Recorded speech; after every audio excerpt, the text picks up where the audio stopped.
which could threaten their money, health, and long-term stability from the start. So entrepreneurs must persevere or must endure difficulties while establishing a new business and achieving success. So, ang risk daw is mo na siya ang ma-threaten ang isa ka ang money, ang health ug ang long-term stability sa isa ka entrepreneur. So, it is the result of the entrepreneur's use of resources, which may result in losses or lower income than expected. And then the willingness to take risks demonstrates to a team that the entrepreneur is a true business visionary and leader who believes in the possible payoff on the other side. So, dito din natin ma-i-apply ang isang kasabihan na kung may tiyaga, may nilaga, or kung may itatanim, may aanihin. So that is why according to WITD 2019 that risk-taking is an essential component of the entrepreneurial process. So may mga kakilala ba kayo na isang business owner or entrepreneur na hindi sila nag-risk sa ilang business? So di ba wala man tayong kakilala.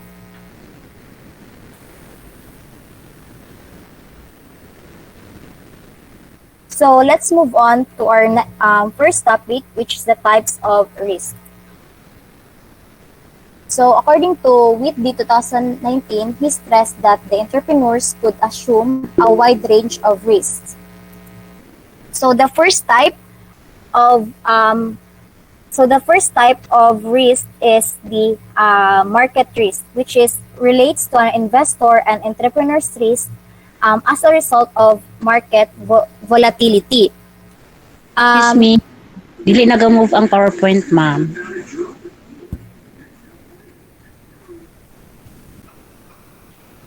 Nagya po mi sa first page. Sige, salamat. So, ang market risk daw is a result of is relate to an investor and entrepreneur's risk as a result of market volatility.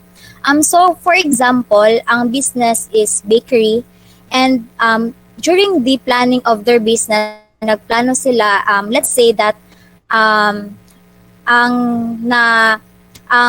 pack of flour is 350 pesos. And then there it comes na nagla-launch na ang business owner, and somehow after a week or few weeks is need na nila bumili ng another batch ng flour. But nagtaas ito dahil din bumaba ang demand ng flour. So 'di ba, pag mataas ang demand ng isang bagay or isang product is bababa yung presyo, but if ang demand ng isang product is not that high, edi tataas din ang presyo ng isang product. So that is an example of a market risk. So another type of risk is the technology or the technological risk. So the potential for a technological failure to disrupt in many businesses. So businesses face a wide range of technological hazards like data security events, also cyber attacks, password theft, service disruptions, and many more. So for example, may mga kakompetensya ang isang company or isang business.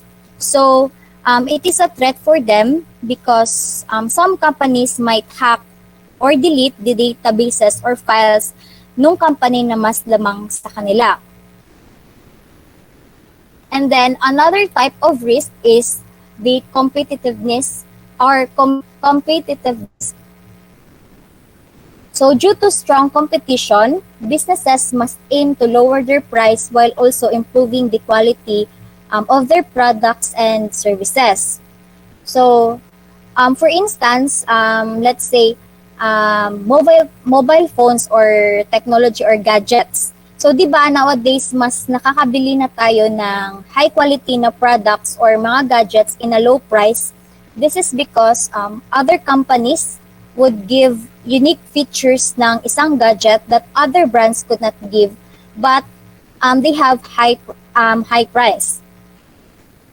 So that is the example of the competitiveness. And um, lastly is the credibility.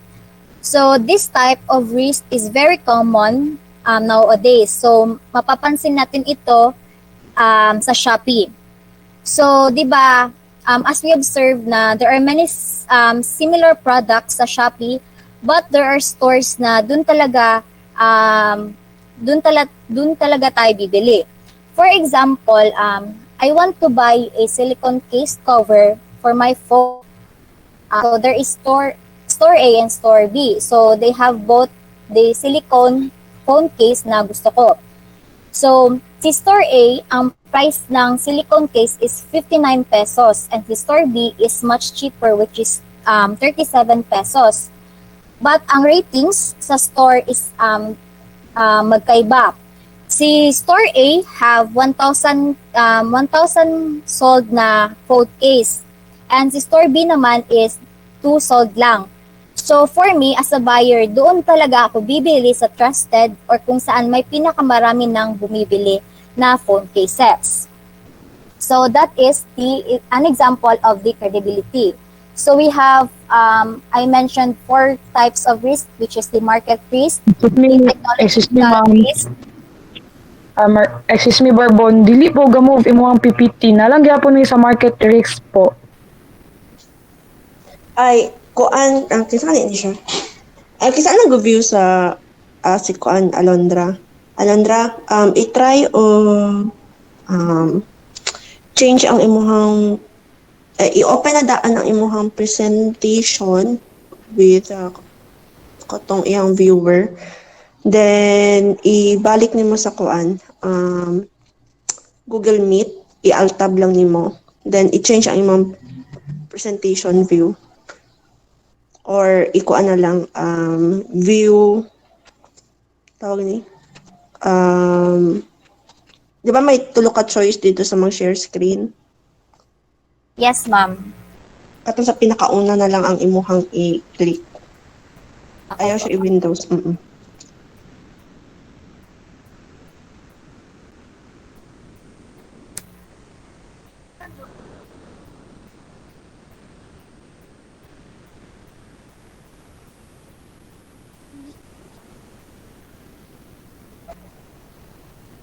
There. Okay. Okay naman. Mm-mm. Okay, so again, I have presented 4 types of risk. First is the market risk. Second is the technological risk or the technology. Then third is competitiveness, and lastly is the credibility.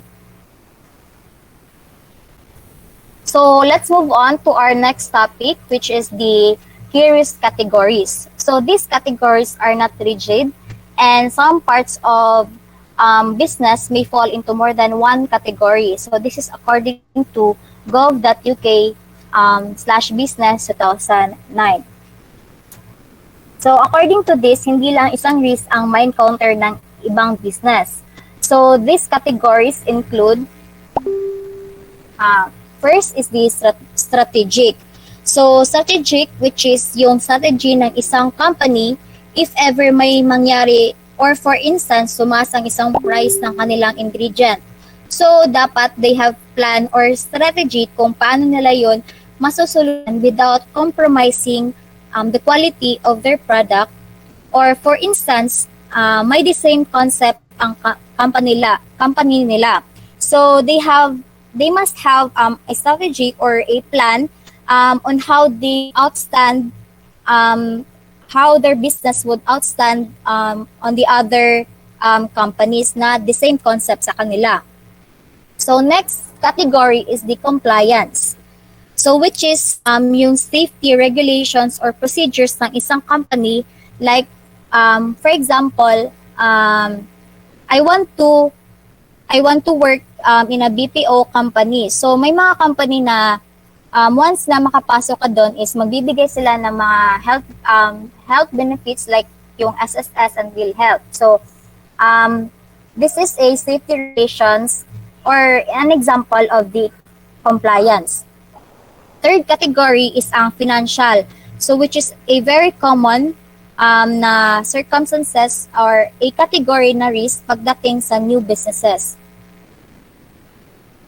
Next category is the operational or mga equipments na gagamitin ng isang business. So like for instance, nasira ang oven ng bakery shop.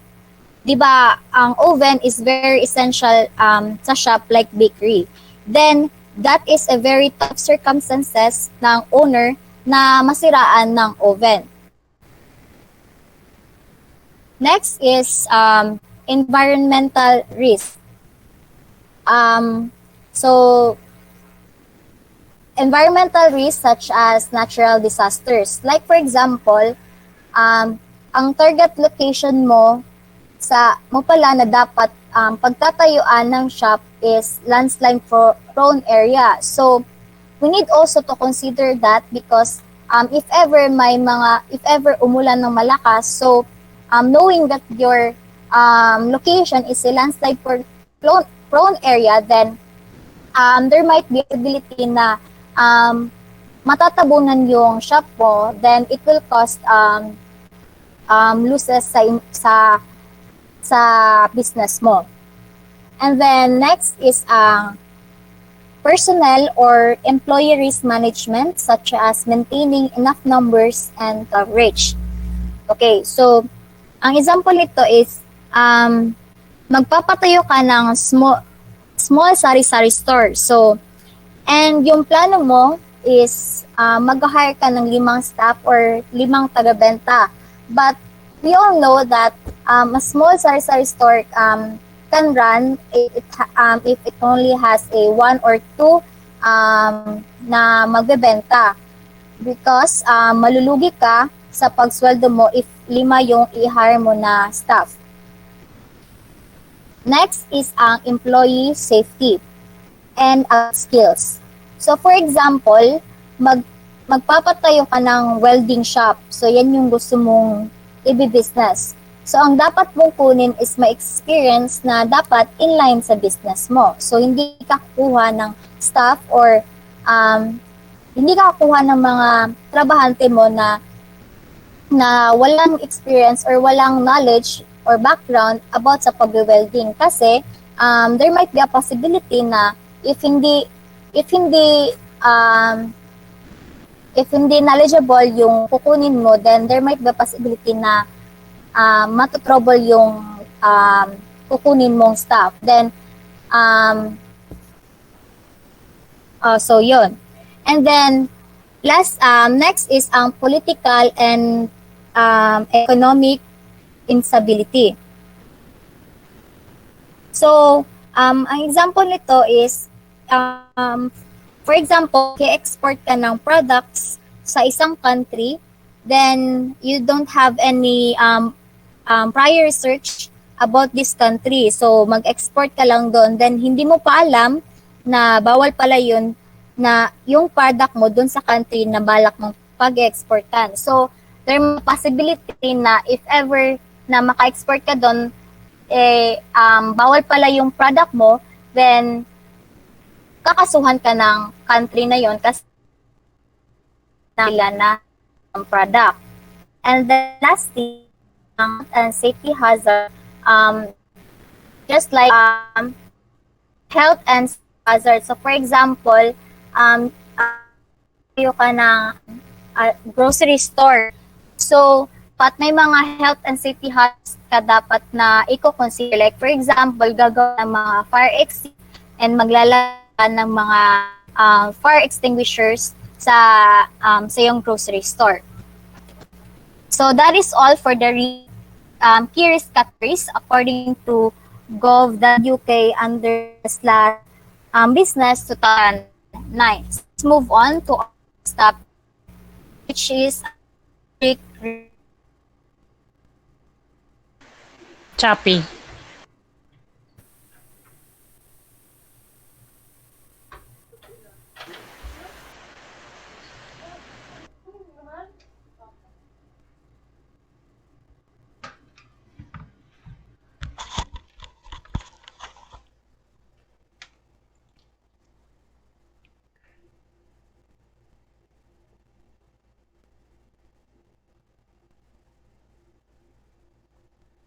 Ang binakog ako ang nawala.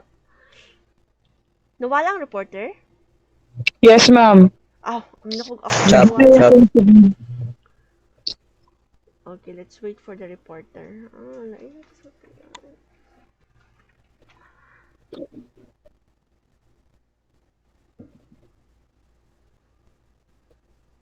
Pero na pa siya sa room. Wait lang ka sa.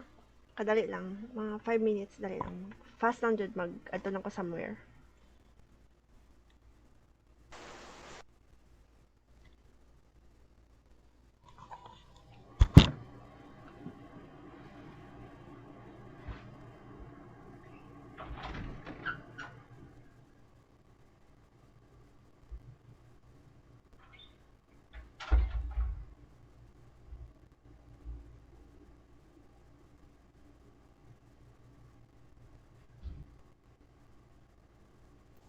Is the reporter back na ba? Wala pa po, ma'am. Si Barrios po mag-ano, ma'am. Okay, the other members can grab the kung ano lang siguro. Good afternoon, classmates. Madungog ko ninyo, guys. Yeah, tulog lang. Yes. Okay. So let's proceed to the strategic risk. So when we say strategic risk, it is the risk that the company takes that could potentially result in a major loss. So if the company has superior and unattached manufacturing processes, so of course, they will still fail kasi wala ng consumer, wala nang mamimili ang bibili sa kanilang mga produkto. So there are dangers in a strategic risk, and the first one is the shifts to customer demand and preferences. So ito ay tumutukoy o kumakatawan sa pagbabago o sa pagdanais ng mga mamimili o mamimili na bumibili ng isang particular na produkto o serbisyo kahit na nagkakaiba ang mga presyo nito. So ang mga pagbabago ay maaring makikita sa antas ng panlasa ng mga bumibili, kita o sa presyo nito. So kapansin-pansin na kapag ang isang produkto ay mahal yung presyo niya, of course wala masyadong bumibili. Same as kapag food product, kapag ito ay hindi masarap, of course wala ding bibili, and it will affect to the business. And the next one is legal and regulatory change. So ito ay tumutukoy sa mga panganib na maaring makasira or may malaking epekto sa isang negosyo. So kinakailangan na kapag tayo ay nagpapatakbo or nagpapatayo na isang negosyo, of course, may mga requirements yan na kinakailangan nating sundin. Kabilang na dito ang mga pagsunod sa mga batas na may kaugnayan sa kapaligiran and mga pagpapataas at pagpapababa ng presyo, taxation, competition compliance, data protection, human rights, and labor. And then the next one is the competitive pressure. So it refers to the changes in every industry or a business. So dito makikita if there are improvements sa pamamagitan ng pakikipag-compete. So how can we deal competitive pressure? So the first one is we need to do a market research before we launch. So kinakailangan na alamin natin or kilalanin natin kung sino yung mga competitor na maaari nating makasangga. And then the next one is we need to know the past and future competitor. So kilalanin natin or alamin natin kung sino yung mga past competitor na nag-fail before and kung sino yung mga past competitor na nag-shine. And then the next one is we need to figure out our competitive differentiation. So kinakailangan nating alamin ang iba't ibang pagkakaiba ng mga competitor sa kanilang product, way nila kung paano nila i-sell ang kanilang mga product and their advantages also.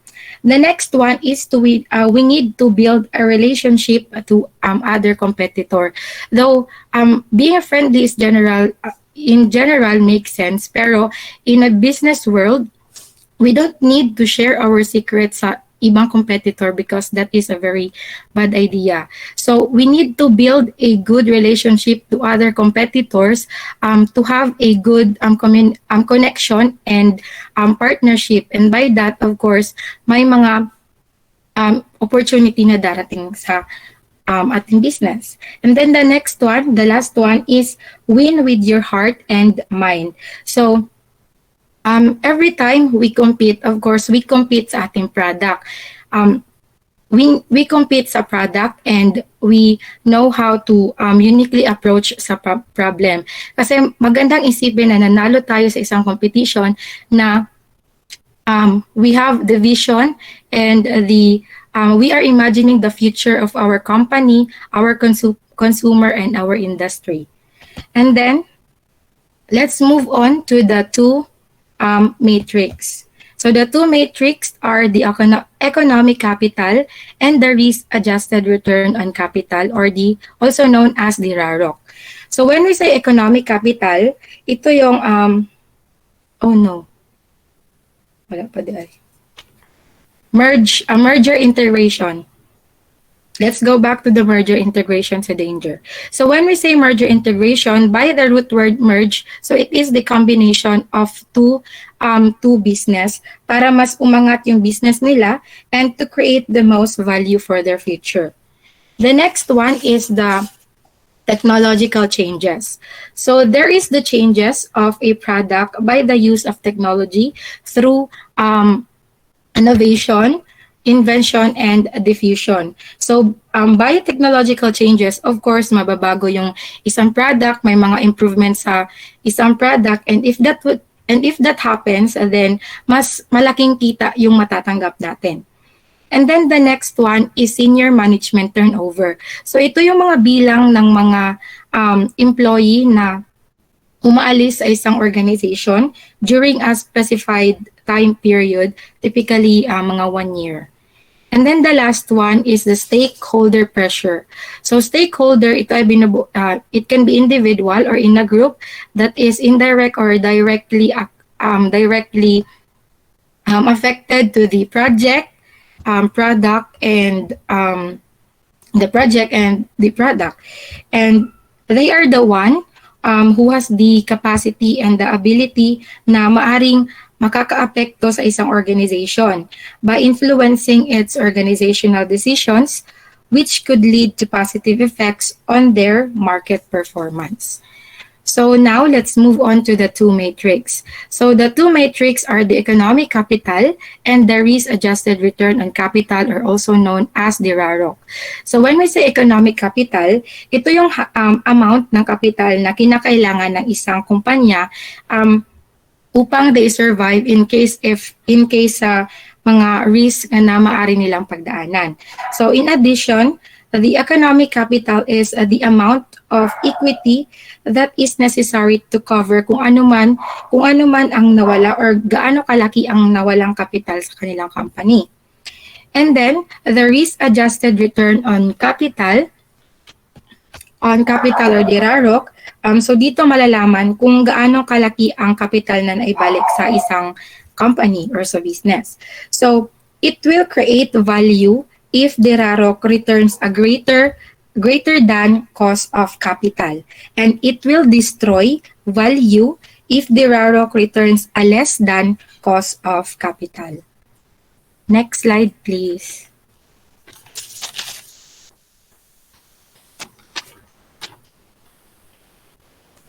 So there are 5 steps to becoming effective in risk management. So the first one is defines business strategy and objectives. So it defines as the company needs to do para ma-reach nila ang kanilang goals and objectives na maaring makatulong or magsisilbing gabay nila sa proseso ng paggawa ng isang desisyon. So strategy and objectives, it serves as the big picture goals of the company. They describe kung ano ang maaring gawin ng isang kumpanya to fulfill its mission. And in addition, strategy and objectives are usually some sort of performance goal like launching a new product and grow market share for the company's product. And then the next one is establish key performance indicators or our KPIs to measure results. So it is measurable value that demonstrates or evaluates the success or the downfall of the organization. So it has two level. It has two level, the high level KPIs and the low level KPIs. So when we say high level KPIs, they are focusing in the whole performance of the business, while low level KPIs focuses in the sale, support, HR, and marketing. The next one is identify risk that can variability in performance. So risks are unknown situations na nakakaapekto sa variability ng ating KPIs and of course its performance. So we should create a list of such risks so that when the time comes na yung mismong company na natin na nagkaroon ng problema, we can quickly understand it kung ano ang nangyayari and we can quickly resolve the situation. The next one is to establish key risk indicators or the KRIs and tolerance levels for critical risk. So KRIs anticipate the risk in advance. So naaagapan natin ang isang risk ng mas maaga. So that is good because we can know kung ano ang dapat natin gawin or kinakailangan natin gawin to solve and to manage the certain situation. And the last one is to provide integrated reporting and monitoring. So kahit ang ating business or yung isang business ay nalulugi or unti-unti nang umaangat, we need to still have this reporting and monitoring for us to know kung ano ang nangyayari sa atong company and kung ano ang nangyayari sa ating company and of course we need to continue to monitor risk and manage situation as they arise. So that's all for the strategic risk. Thank you. Let's move on to the next reporter.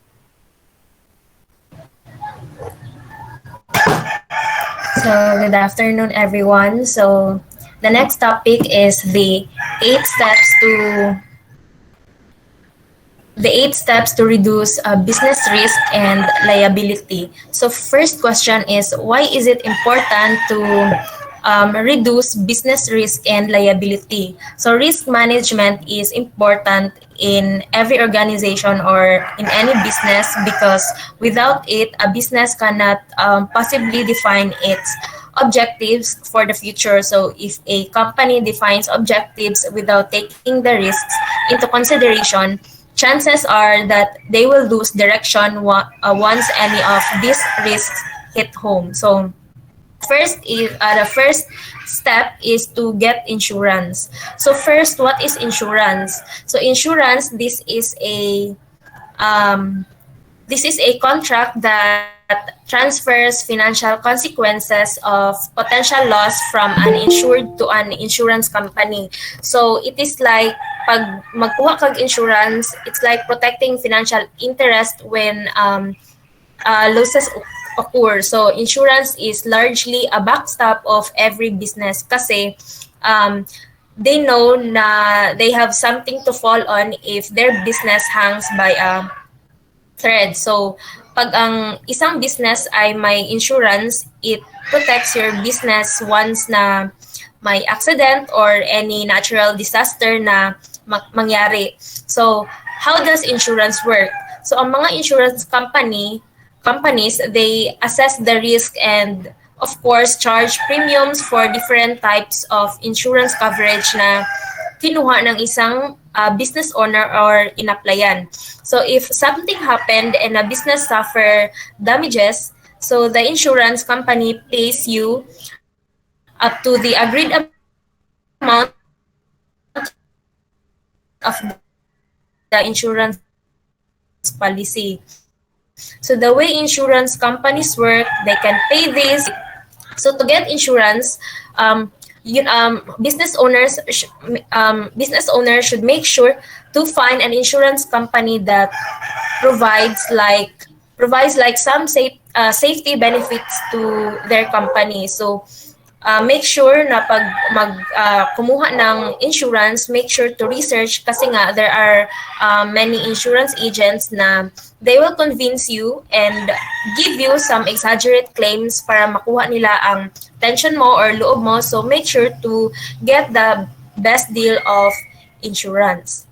Next one is the diversify your products or services. So to reduce risk and liability, it's a good idea to broaden your business offers or to diversify your products or services.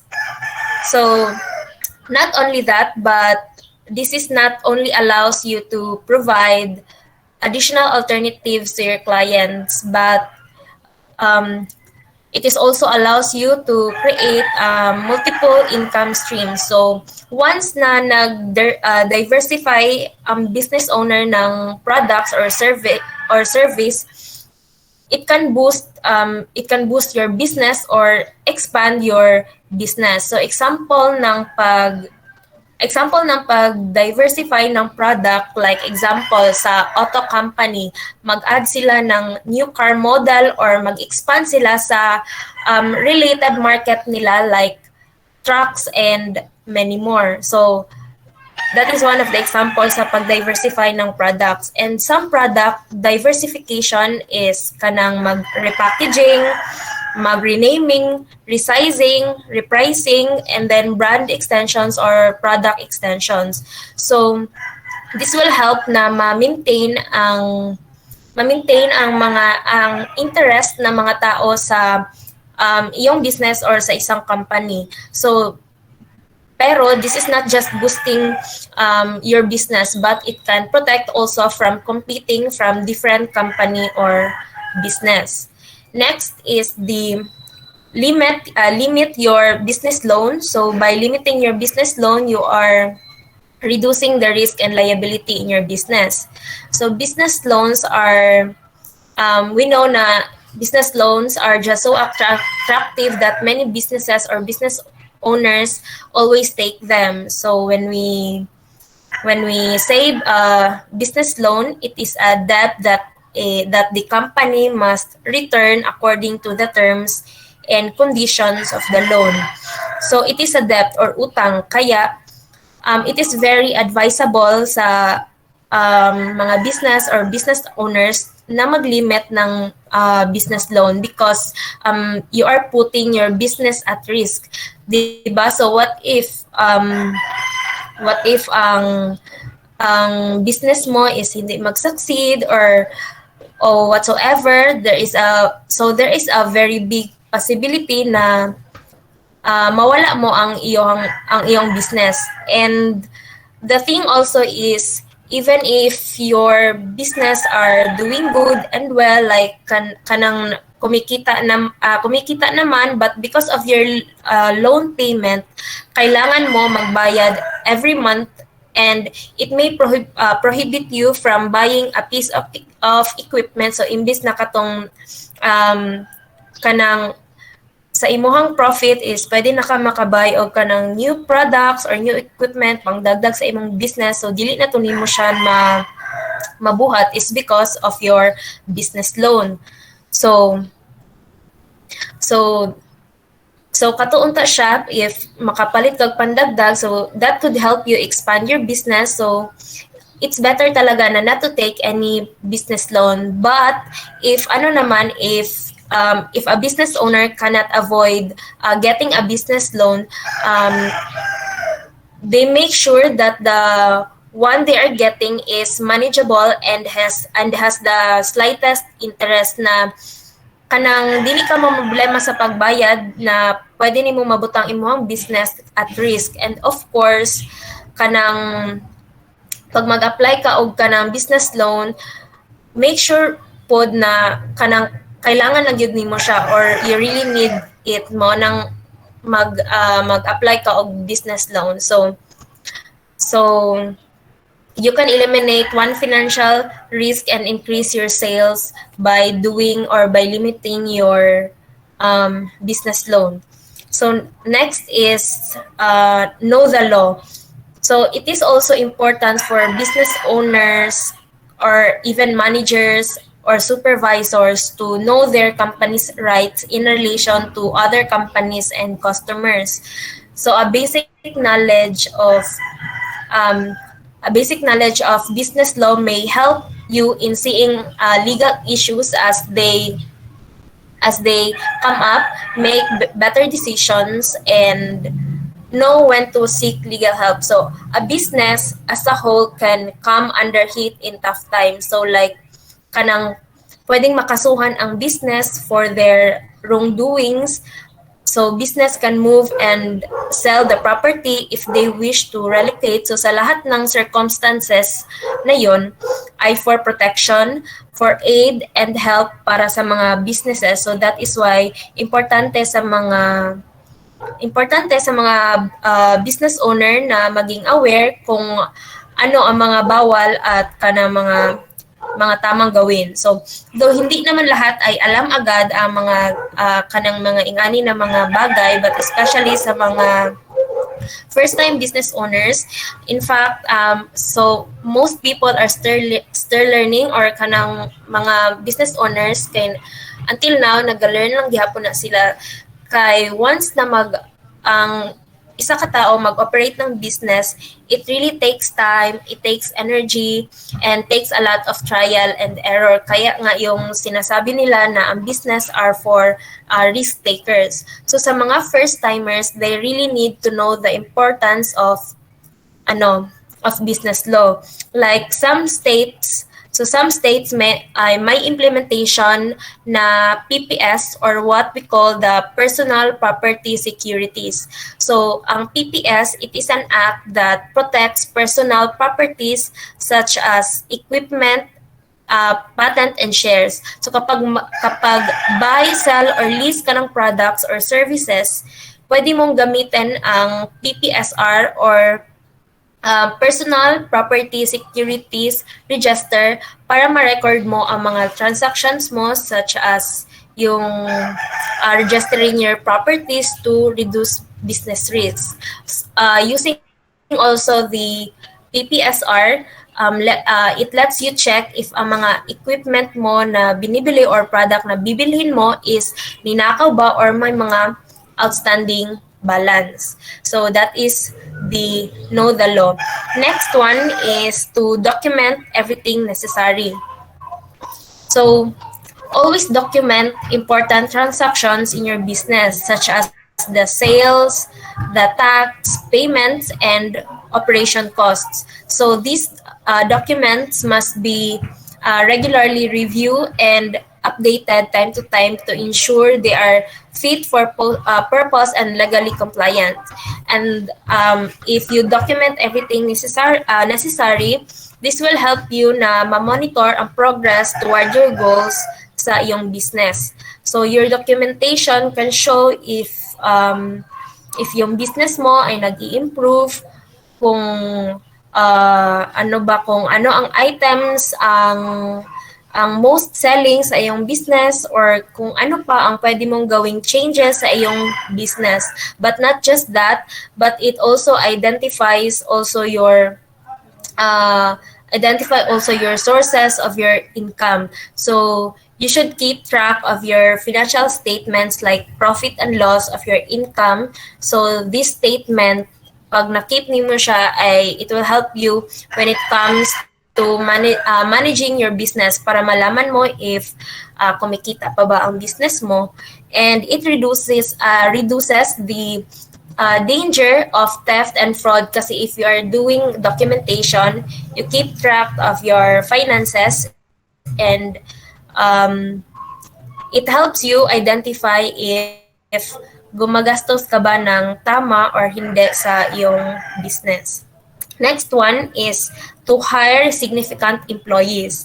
So there is a saying na ang employees are the backbone of a business. And this is true because ang mga employees mo or ang employees ng every business ang nagpo-provide ng skills and experiences na kailangan sa iyong business. So your employees are your major contributors to profits and worth of the organization. So they are kumbaga, they are the most valuable assets a business or organization could have. So your employees' abilities and knowledge and experience, no, that it can't be and never be replaced. So it's very important to hire significant employees to reduce the risk and liability of your business. Kasi nga, each person na nahahired sa iyong organization has always something unique to the business. Kasi nga, if you hired a bad performing employee, of course, it will affect your business and it gives you a negative impact around your business and to his other employees. Sa yung business, it could drive down your sales and could cost a business a lot of unnecessary expenses. So make sure also that your employee skills, pag mag-hire din ng employees, make sure na their skills match their jobs, because if you hired an employee with mismatched skill on the job, of course ang ilahang performance ay maka-affect pod sa ilahang job. So make sure to hire significant employees. Next one is to build your reputation. So businesses with an excellent reputation are seen as having more value. So their customers are more loyal, and the industry believes that these companies can deliver sustained earnings. So it's very important to maintain a good reputation when it comes to business, because positive reputation attracts better people. So if yung mga tao trusted na yung brand mo, yung product mo, they are more likely na mag-purchase sa iyong business, and it can help accomplish your expansion goals and establish your brand and of course increase your sales. So a positive company reputation is important. So nakakatulong ito na mag-grow ang iyong business, and once na you are monitoring the opinions of your customers, this will help you na ma-maintain ang reputation ng iyong business. So when customers and potential customers feel positive about your company, they are more likely to continue to patronize your business, and they are more likely to feel good about supporting your business and to tell others about their experience, which this can all result in large profits and increased success. So build your reputation is isa din sa steps na para ma-reduce ang risk and liability sa iyong business. Then last one is to protect your data. So cyber attacks are on the rise, destroying many businesses worldwide. So according to Harvard Business Review, these attacks do not only affect one business, but they also affect business in the same industry too. So the reason why you need to protect your data is first to ensure the safety of all the information you store by making sure the data sa imong customers and employees are secure. So ma-safeguard pud nimo ang reputation sa imong business og ang kanang public opinion sa imong company. Ma-establish imong brand, I mean kanang ma-store ang kanang, making sure na ang kanang information sa imong customers and employees are secure. Then ma-safeguard po nimo ang reputation sa imong business o ang public opinion sa imong company. And ma-establish imong brand na very trusted sa inyong mga information. So you are not just protecting your data, you are also keeping also the trust of your customers. So it is very important na ma-keep imong customers, no. And then businesses that implement privacy protections which provide such controls will strengthen and grow their business as they become preferred by consumers over the competitors which do not provide such controls. So it is also important to protect your data. So then next one is, so sa next slide ko please. Okay, wait lang. So Mallory, for your yes, next nga discussion for how entrepreneurs avoid losses, maybe let's continue tomorrow kay maputol Japon ka sa mga discussion kay okay para po. tuloy-tuloy Japon ta tomorrow. So, we ended up sa how entrepreneurs avoid losses, no? Okay. Yes po, ma'am. Okay, so let's continue the discussion tomorrow kay para tuloy-tuloy Japon ang ato ang discussion. So, let's end our class